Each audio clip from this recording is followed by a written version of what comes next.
பாக்கியாவோட வாழ்க்கையில் பாக்கியாவுக்கு வந்த பிரச்சனைகளில் முக்கால்வாசி பிரச்சனை இனியாவால் தான் வந்துச்சுங்கிற அளவுக்கு இனியாவால் ஏதாவது குடைஞ்சல்கள் இடைஞ்சல்கள் எல்லாமே வந்துகிட்டு இருக்கும். குடைச்சல்கள் இடைஞ்சல்கள்லாம். ஸோ அதுக்கேற்ற மாதிரி இப்போ வந்து பார்த்தீங்கன்னா இனியா ஆக்சுவலாக வந்து முன்னெல்லாம் தப்பாக ஏதாவது பண்ணுவாங்க. இப்போ அவங்க சரியாக இருந்தால் கூட அவங்களால ஒரு பிரச்சனை வந்துகிட்டு இருக்கு. அதுதான் இப்போ கோபி வந்து முதல்ல பேச ஆரம்பிச்சு அந்த சம்மந்தி தான் வந்து உன்னுடைய இன்னொரு ஹோட்டலையும் வாங்கினாருங்க, அது இப்போ தான் நான் நம்புகிறேன் அப்படின்னா சரி பரவாயில்ல, நான் அது எப்படி பணம் வாங்கிட்டேன் அப்படின்னு இவங்க சொல்கிறாங்க.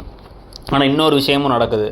இனியா வந்து சொல்கிறத கேட்டே வந்து ஷாக் ஆகிடுச்சுன்னா என்னென்னு சொல்லுங்கள் முதல்ல அப்படின்னா வந்து இப்படி ஆகாஷை வச்சு சந்தேகப்படுறாங்களாம், ரொம்ப பேசுகிறாங்களாம், காயப்படுத்துகிற மாதிரி பேசுகிறாங்களாம், ஒரு மாதிரி அந்த குடும்பமே நடத்துதான் அப்படின்னு அவங்க கடுப்பாயிட்டாங்க. உடனடியாக போய் அந்த குடும்பத்தை போய் பார்ப்போம் அப்படின்னு ஒரு முடிவுக்கு வந்துட்டாங்க.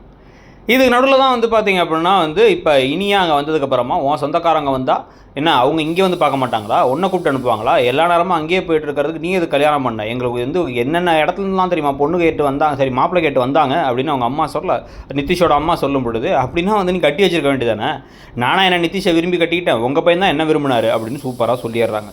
அப்படியே கடுப்பாக வந்து இருக்க மாற்றி மாற்றி வாக்குவாதமாக நிதிஷ் உடனே டக்குன்னு ஏய் நீ வா அப்படின்னு உள்ளார கையை பிடிச்சி கூட்டு போய் ஒழுங்காக எங்கள் அம்மா அப்பாட்ட மரியாதையாக பேசு அப்படின்னா சரி எனக்கு மரியாதையாக பேச தெரியும், ஆனால் அதே மாதிரி என்கிட்ட மரியாதையாக பேச சொல்லி உங்கள் அம்மா அப்பா கிட்ட கற்றுக் கொடுங்க அப்படின்ட்டாருங்க இவங்க.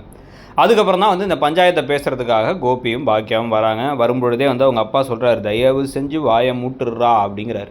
ஆனாலும் வந்து இவர் கேட்குற மாதிரி இல்லை. வந்ததுக்கப்புறமா வந்து இந்த ஹோட்டல் விவகாரத்தை பற்றிலாம் பேச வேணாம், நான் வந்து என் பொண்ணை வந்து நீங்கள் சந்தேகப்படுற மாதிரி நடத்தாதீங்க, என் பொண்ணு நல்ல பொண்ணு, அவள் வந்து எதுக்கு வரான்னு எனக்கு தெரியும், அவள் என்ன பார்க்குறதுக்காக வரா, ப்ளஸ் அவளும் நானும் வந்து நான் அந்த இடத்துல தான் இருக்கேன் மொத்தமாகவே அப்படிங்கும்போது அதெல்லாம் கிடையாது, அவள் மனசெல்லாம் அவன் தான் இருக்கான், வேணும்னே பண்ணுறாவ, அதுக்கு தான் வந்தா, நான் அவங்க பேசுகிறத நானே பார்த்தேன், இன்னும் பேசிக்கிட்டு இருக்கா அப்படி இப்படின்னு பேச பாக்கியாவும் கடுப்பாக டக்குன்னு அந்த சுதாகர் தான் வந்து ஸ்டாப் பண்ணி சரி சரி சரி சரி விடு விடு விடு டேய் நிதிஷ் நீயும் கோவப்படாத நீங்களும் கோவப்படாதீங்க அப்படின்னதுக்கப்புறமா சரி இனியாவை இப்போ வேலைக்கு அனுப்புவீங்களா மாட்டிங்களா அப்படின்னு கேட்டால் அதெல்லாம் முடியவே முடியாதுன்ட்டாங்க. கோபியும் சரி விடுங்க அந்த அந்த டாப்பிக்கை பற்றி பேச வேணாம் பாக்கியா, இப்போதைக்கு இதுதான் முக்கியம்னு சொல்லிட்டு சமாளிச்சுட்டு வந்துடுறாரு.